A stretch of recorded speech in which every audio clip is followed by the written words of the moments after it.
Apa kabar para saksi? Semoga hari-hari kita akan selalu lebih baik dari hari-hari sebelumnya. Jika di video sebelumnya kita membahas tentang sistem demokrasi, maka di video kali ini kita akan lebih mengerucut lagi, yaitu membahas tentang sistem demokrasi di Indonesia. Masih dalam pemilu, mempersatukan atau memecah belah. Indonesia sebagai negara penganut sistem demokrasi tentu sudah tidak asing lagi dengan istilah pemilu atau pemilihan umum. Karena Indonesia sudah mengadakan pemilu dari tahun 1955 sampai saat ini. Di tahun 2024 nanti, Indonesia akan kembali melaksanakan perhelatan politik, pemilu nasional pemilihan presiden, DPD, DPR RI, DPRD, pilkada serentak hingga pilkades. Diawali dengan masa pendaftaran peserta pemilu dan partai, masa kampanye, dan masa pencoblosan hingga penentuan pemenang hasil pemilu. Berdasarkan pengalaman, sistem pemilu di Indonesia dalam prakteknya selalu menimbulkan efek negatif serta residu ketidakpuasan masyarakat.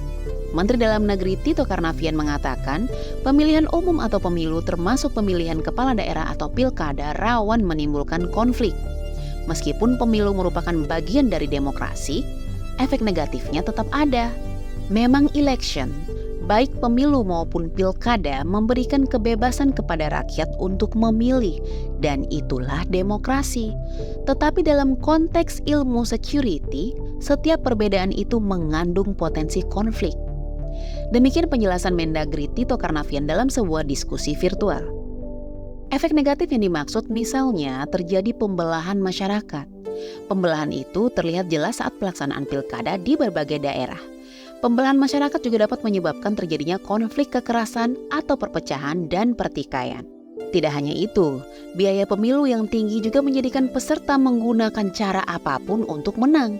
Dalam suatu gelaran pilkada misalnya, seorang calon kepala daerah harus mengeluarkan biaya yang sangat besar untuk keperluan tim sukses, saksi, kampanye, dan lainnya. Sehingga seringkali berujung pada menghalalkan segala cara untuk menang.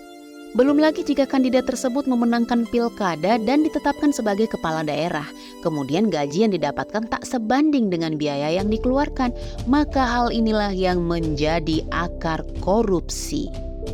Tidak heran jika kita melihat banyak sekali kasus-kasus tindak pidana korupsi yang dilakukan kepala daerah, dan mungkin salah satu akar permasalahannya adalah karena sistem politik election atau pilkada secara langsung. Di sisi lain, dampak negatif dari penerapan sistem pemilu adalah dominasi pimpinan partai politik melampaui kedaulatan rakyat. Buktinya saat mereka menentukan para wakilnya di parlemen atau lembaga legislatif seperti DPR. Rakyat sekedar dijadikan sebagai kamuflase demokrasi dengan hanya memilih partai, tapi ketua partailah yang menentukan orang-orangnya. Bagaimana tidak jual beli suara atau money politik antar penguasa oligarki dalam sebuah mekanisme pemilihan pejabat legislatif dan pejabat eksekutif dipandang lumrah.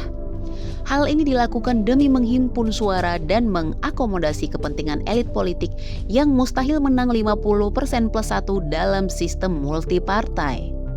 Belum lagi potensi suara rakyat yang hilang sia-sia akibat orang atau partai yang dipilihnya tidak mencapai batas suara minimum.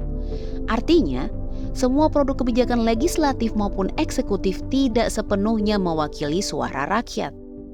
Jika dalam sistem demokrasi ada yang mengatakan bahwa suara rakyat adalah suara Tuhan, lantas suara Tuhan manakah yang terwakili?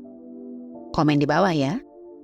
Sekian dulu video teodisi kali ini yang membahas tentang pemilu. Semoga menjadi pembelajaran buat kita bersama.